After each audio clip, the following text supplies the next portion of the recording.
नमस्कार, मैं भूमिका और आप देख रहे हैं जेजेएन न्यूज। बद्रीनाथ केदारनाथ मंदिर समिति ने अरबों रुपए की संपत्ति पर अवैध कब्जे का मामला अब गंभीर होता जा रहा है। दरअसल समिति ने 185 कब्जेधारियों को नोटिस जारी किया है, लेकिन अब तक जमीन खाली कराने की दिशा में कोई ठोस कार्रवाई नहीं हो सकी है।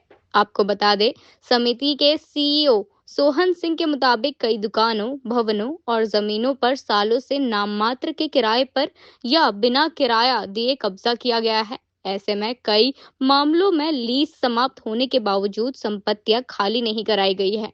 साथ ही देहरादून, रामनगर, चमोली, हल्द्वानी, लखनऊ और मुरादानगर समेत कई शहरों में समिति की जमीनों और भवन अवैध कब्जे की चपेट में है।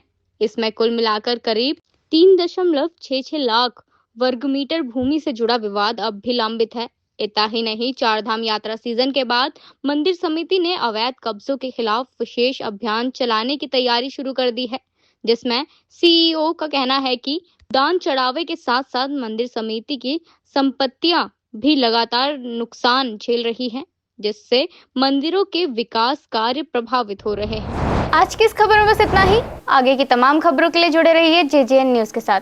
धन्यवाद।